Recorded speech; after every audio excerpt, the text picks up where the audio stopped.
The Canadian trade war response. Our tariffs will remain in place until the U.S. tariffs are withdrawn, and not a moment sooner. The vast majority of Canadian exports to the United States. That the U.S. IEEPA tariffs were unlawful as well as unjustified. Imagine waking up one morning to find that the rules of global trade have changed overnight. Tariffs have risen, industries are shaken, and countries are scrambling to hold their ground. In this new world, even a close relationship like that between Canada and the United States is not safe from sudden shocks. What happens when your biggest trading partner turns into your toughest negotiator? And how does a country like Canada defend its workers, its industries, and its future in the face of such sweeping change? This is the story of how Canada navigated one of the most dramatic shifts in U.S. trade policy in modern history, and why the decisions made in those tense negotiations could shape the future of North American trade for decades to come. Chapter 1. The Trade Storm. For decades, Canada and the United States shared one of the closest trade partnerships in the world. From lumber to cars, from steel to copper, the two economies weren't just trading, they were intertwined. Businesses on both sides of the border grew used to the idea that free trade was permanent, predictable, and safe. But by the start of this new trade dispute, that foundation cracked wide open. The United States had begun to overhaul its trade policies in a way that shocked even its closest allies. Tariffs, once considered tools of last resort, suddenly became Washington's weapon of choice. Officials in Washington said it was about raising tariff revenue, protecting strategic industries, and forcing foreign investment back into the U.S. But behind those official lines was something deeper. America was demanding that every country pay for access to its vast consumer market. Canada was caught in the middle of this transformation. It was no longer enough to simply honor agreements. The U.S. wanted tariffs, investments, and even changes in its partners' domestic policies. For Canada, the stakes could not have been higher. Millions of workers depended on stable trade. Entire industries, from autos to forestry, had grown under the assumption that trade barriers would keep falling, not rising. Suddenly, that assumption was gone. The storm began with what Washington called the AIPA tariffs. These were imposed against both Canada and Mexico, with justification tied to border concerns and even fentanyl trafficking. To Ottawa, the connection was vague at best, but the damage was real. Tariffs on Canadian steel, aluminum autos, and lumber sent shockwaves through industries that had long relied on U.S. markets. Canada responded the only way it could through retaliatory tariffs of its own. These weren't about revenge, but survival. Ottawa's aim was to shield Canadian workers and pressure Washington back to the negotiating table. For years, Canada had played by the rules of free trade agreements. Now it was learning the hard way that rules could change without warning. As the months went by, the pattern of U.S. trade deals with other countries became clearer. The numbers told the story. Average U.S. tariffs on global trade had jumped from just over 2% to almost 16%, 8 times higher than before. And the new deals the U.S. signed all had a similar shape. Partners got only limited relief in critical industries like steel and autos, and in exchange they had to commit to investing in America and opening their own markets even wider. It was, in effect, a new model of trade, one where access to the American market had to be purchased piece by piece. But then came a surprising shift, in a move that stunned many observers. Washington reaffirmed its commitment to the CUSMA Free Trade Agreement, the updated successor to NAFTA. For Canada, this was a lifeline. Exports that complied with CUSMA rules would not face the sweeping APA tariffs. The result? Canada's average tariff rate on goods entering the U.S. settled at just 5.6%, compared to the global average of 16%. Even more crucial, more than 85% of Canada's trade remained tariff-free. That meant one thing. Despite the storm, Canada still had the best deal with the United States of any country in the world. It wasn't the same as before. The landscape had shifted and the rules were harsher.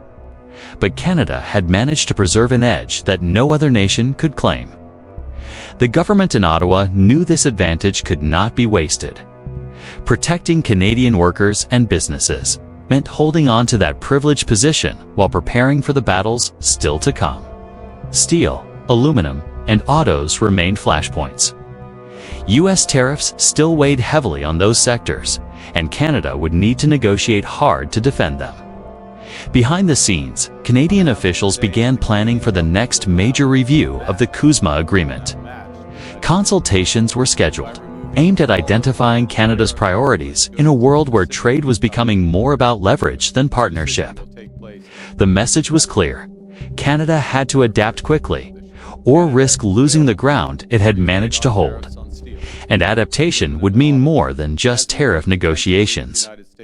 Ottawa was already drafting a comprehensive industrial strategy designed to protect jobs, boost competitiveness, and diversify exports. The government spoke openly about doubling the pace of home building, catalyzing investment through a new defense industrial strategy, and transforming strategic sectors that had been battered by U.S. trade policies. This wasn't just about reacting to American moves. It was about rewriting the playbook for Canada's own economic future. For decades, the two countries had steadily integrated their economies, building trust and interdependence through agreements dating back to the 1980s. But that era of constant integration, Canadian leaders now admitted, was over. What had once been a strength, the deep reliance on American markets, had now become a vulnerability. The challenge was stark. How could Canada preserve its sovereignty, protect its industries, and still thrive under the shadow of an unpredictable trading partner? The answer lay in resilience. Moving from reliance on a single partner to resilience through diversification, Canada set its sights on strengthening its economy at home, while building new partnerships abroad. This was no longer just about trade disputes or tariff battles. It was about the future of Canada's place in the global economy. The negotiations with Washington had shown that even long-standing friendships could bend under the pressure of shifting politics. The question now was whether Canada could turn the lessons of this trade storm into a blueprint for long-term strength. The next chapter of this story would not just decide the fate of tariffs. It would determine whether Canada could rise from vulnerability to resilience in an uncertain world. Chapter 2. From Reliance to Resilience. The dust settled from the first wave of tariffs and retaliations. One truth became clear. The era of automatic, unquestioned free trade between Canada and the United States was gone. What lay ahead was not the comfortable predictability of the past, but a landscape where Canada would have to fight, adapt, and innovate to protect its future. The Canadian government knew that the advantage it had, lower tariffs and the best access to the U.S. market compared to any other country, could easily slip away.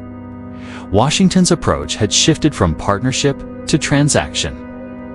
Access to America's vast consumer market now came with conditions, and those conditions could change with the stroke of a pen. To survive in this new reality, Canada had to evolve. The strategic sectors, the center of the struggle, were three industries: steel, aluminum, and autos. These were not just sectors of the economy. They are the backbone of Canadian manufacturing and the livelihood of hundreds of thousands of workers. The tariffs imposed by Washington hit them with surgical precision, putting pressure on Ottawa to concede. But Canada refused to fold. Officials understood that giving in would not only weaken their industries, but also set a dangerous precedent.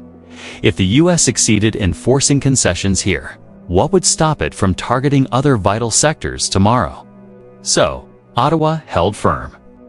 Retaliatory tariffs stayed in place.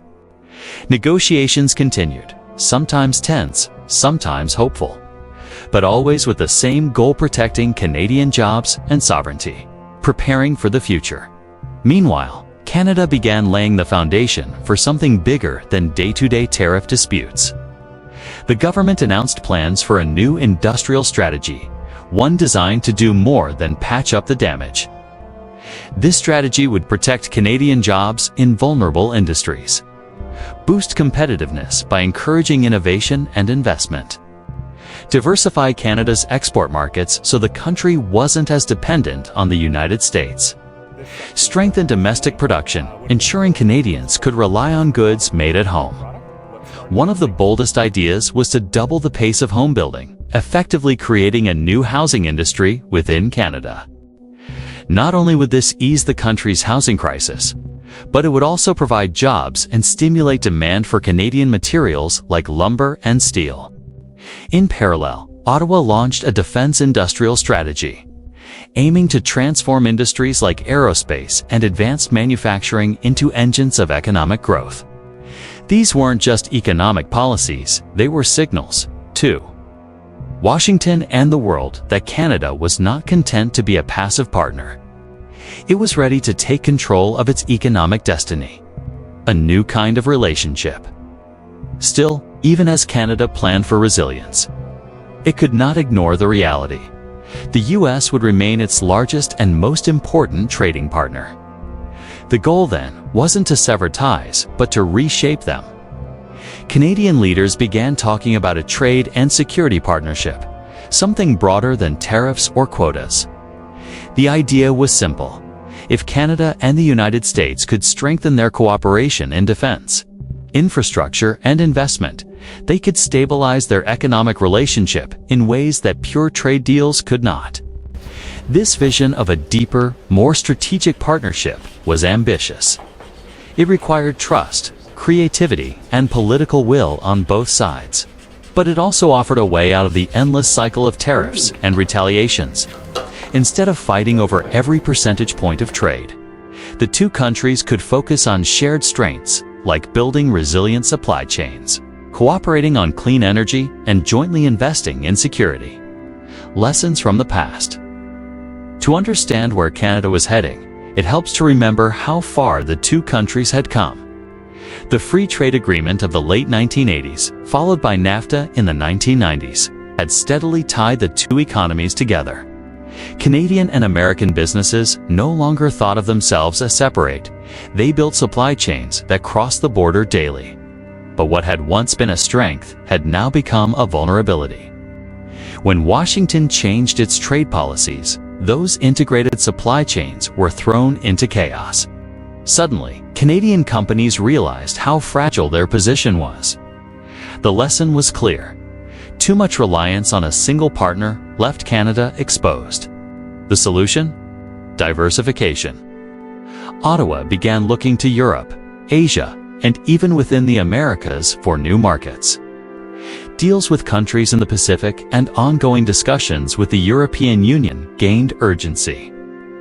Every new trade deal, every new export market was one more layer of protection against future shocks.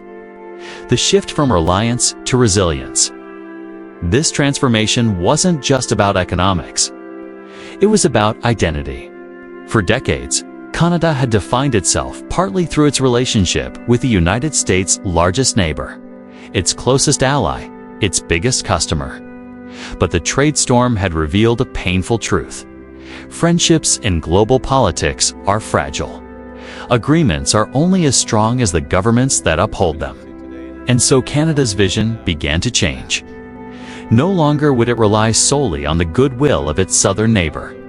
Instead, it would build a resilient economy, one strong enough to withstand shocks, diversified enough to avoid overdependence, and innovative enough to create new opportunities for its workers. Building at home, reaching abroad. This dual strategy, strength at home, diversification abroad, was not just theory. Ottawa began selecting nation-building projects to connect and transform the economy. These weren't small policy tweaks. They were massive investments in infrastructure, industry, and housing that aimed to reshape Canada's future. At the same time, Canadian diplomats worked to forge stronger partnerships abroad, whether through trade missions, new agreements, or security alliances. Canada sought to position itself as more than just America's junior partner. It wanted to be a global player in its own right. The bigger picture, the stakes were enormous. Canada was not just responding to tariffs, was adapting to a world where trade itself had become unpredictable. The old certainty that integration would always deepen, that globalization would always expand, was gone. In its place was a new reality, one where countries had to be ready for sudden shocks, shifting policies, and unpredictable partners. For Canada, this was both a challenge and an opportunity. By moving from reliance to resilience, the country could carve out a stronger position, not just with the United States, but on the world stage. It would require tough choices, bold strategies, and constant vigilance. But it was possible, because in the end, Canada's story was not just about tariffs or percentages. It was about sovereignty, identity, and the determination to thrive even when the rules of the game changed.